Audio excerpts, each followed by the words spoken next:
Hello, this is the Watchdog, and welcome back to Fun with Watches. If watches weren't fun, you'd only need one. Today we're going to review the ADDIESDIVE My-H6 1000 meter dive watch. Let's start out with the wrist check. I'm wearing my Seiko SNJ031 Safari, and Grove was wearing my BDS-JD 1508 pilot's watch. I was having trouble coming up with an opening Grogu joke, so Grogu said he would ask ChatGPT to come up with one.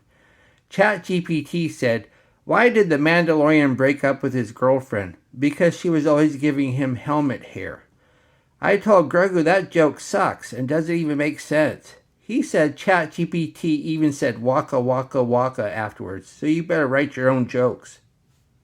Alright, let's take a look at the watch. It comes in this plastic case.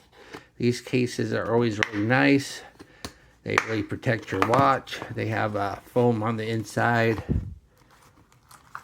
And here's the watch.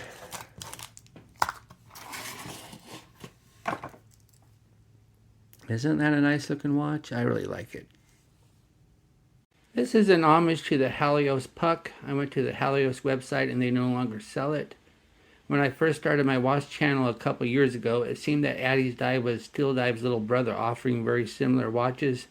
Now ADDIESDIVE offers some different watches that don't resemble anything from Steel Dive. However, this My-H6 seems to be a dead ringer for the Steel Dive SD 1976, so the two brands still seem to be related. At 1,000 meters, this is the deepest dive watch I've ever owned. Some people might scoff that a $130 Chinese watch could actually handle 1,000 meters. Since I don't have the equipment to test watch water resistance, I am going to take their word for it. On the back of the watch, it says divers with an apostrophe S, which implies ISO 6425 certification, which I won't take their word for. It's not that I don't believe this watch could pass. Unfortunately, to be ISO 6425 certified, every single watch must be tested, which is just cost prohibitive. There are 3 different colorways. You can also get black or green. Then there are 3 bracelet options. You can also get a rubber strap or an engineer bracelet. I was tempted to get the engineer bracelet, but chose the samurai since I had already reviewed the ADDIESDIVE tuna on an engineer. The watch is 45.9 millimeters wide, so this is a big boy. But it only has a 40 millimeter lug to lug because the lugs are really cut out inside the case. Then it's 13.9 millimeters thick, so it's fairly thick. Has a 22 millimeter lug width, and the bracelet does not taper. It weighs 197 grams on the supply steel bracelet with 2 links removed. So yes, this is a big and heavy watch. We have a ceramic fully lumed bezel, 120 click unidirectional. The action is not bad. It's a little stiff, and the clicks aren't as solid as I would like, but there's hardly any back play, and everything lines up just nice. So yeah, I like the bezel. I felt better. Of course, once again, these bezels are just kind of like fidget spinners for men. Then the dial, we have a sunburst effect. It looks nice. Then we have the ADDIESDIVE name and logo up top. Then automatic 1,000 meters on the bottom. Then we have applied baton indices with the upside down triangle at the 12 and a half baton at the 6 because we have the 6 o'clock date. The date's nice because we have the background is colored with the white numbers, so it really blends in nicely. And I'm assuming that's black and not blue because we also have the green and the black colorways, and so it wouldn't make any sense to make it blue. But it's kind of hard to tell, but it still looks really, really nice. Then we have a sword minute hand and a short fence post hour hand. And then the second hand is fully loomed skinny hand with no lollipop or anything. We have our crown at the 4 o'clock. And it's signed. The action's good, or the thread action's good, pops nicely, and it catches nicely too when you go to screw it back down. Not a lot of resistance, feels good. Then we have a dome sapphire crystal, and I don't know if there's any AR coating or not, but it looks like you can see through it just fine, not a ton of reflection. And then the case. The case is basically as small as it could be. It's perfectly round. And as you can see, the bezel's flush against it. And it's all brushed. There's not a lot of polish on this watch at all. The only thing polished is the sides of the bracelet. And as you can see, it's brushed on the bottom.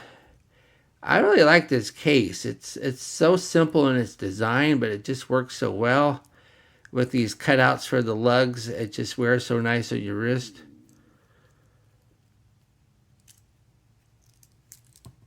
Then the case back is a screw down. You don't get a display case when you have 1,000 meters, that's for sure. And then we have the ADDIESDIVE logo in the middle.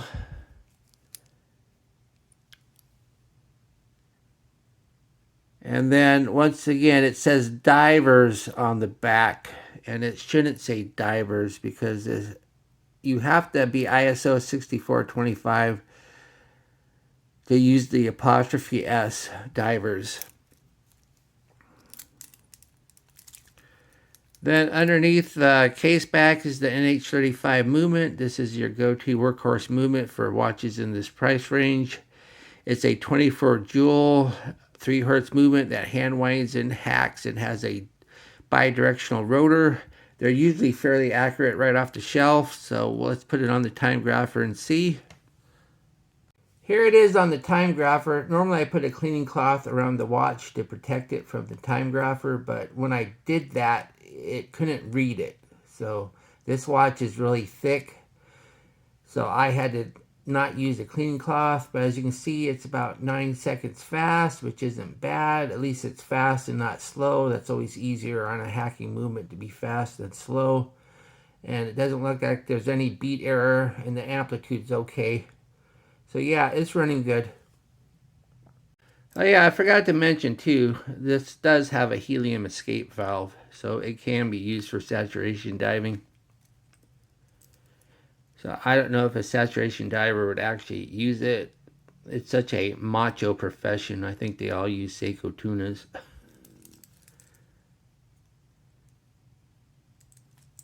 Then the bracelet, I call this a samurai style because it's similar to the bracelets used on a Seiko Samurai. I don't know if that's the watch world nickname for it or not. But it's just basically a 3-link. It's very similar to an oyster, but it's got these little chamfered types. It's got these edges to it, which gives it a nice look and a really good wrist roll. Then it doesn't have fitted end links though because of the design of the lugs, and that's fine. The nice thing is if you don't like this bracelet, you can swap it with anything that fits a 22.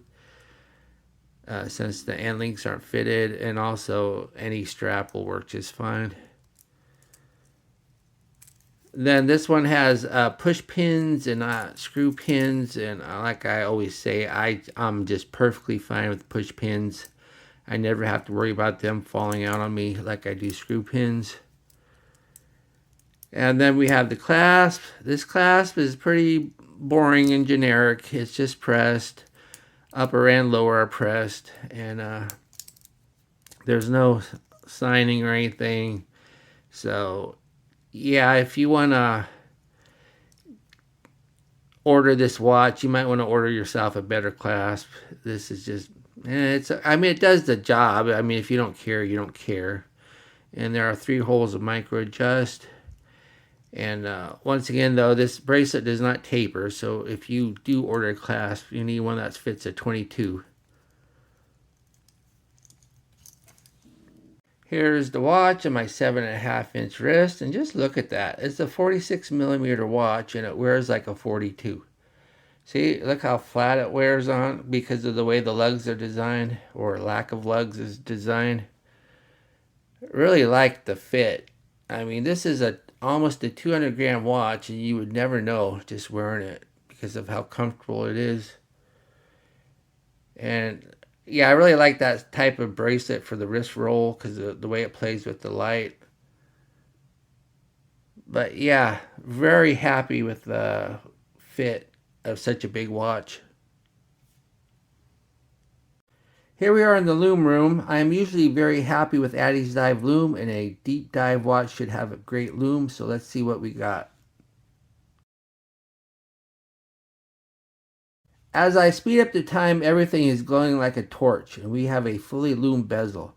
Plus, instead of a lume pip, we have a fully lumed triangle at the bezel home position. Plus, the best part is, other than the second hand, the hands in home position are slightly stronger than the rest of the watch, which is great since a lot of times the hands are weaker. This is some of the best lume I've ever seen. What do I like about this watch? Well, stunning looks. And I like the fact that a huge watch wears great because of the short lug to lug. Awesome lume. I bet if I put it up against my Sapphire, it would keep up. And 6 o'clock date with the black background. What are my gripes and groans? Bezel action's a little stiff and a little mushy.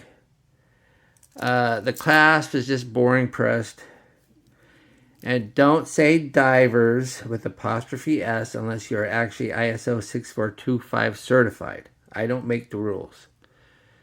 Do I recommend this watch? Sure. This is a big, bold watch that is comfortable to wear for only $137. Do yourself a favor and add this gem to your collection. Well, thank you for watching my review of the ADDIESDIVE My-H6 1000-meter diver watch, and I will be back with another review. Be sure and like and subscribe to my channel. Bye.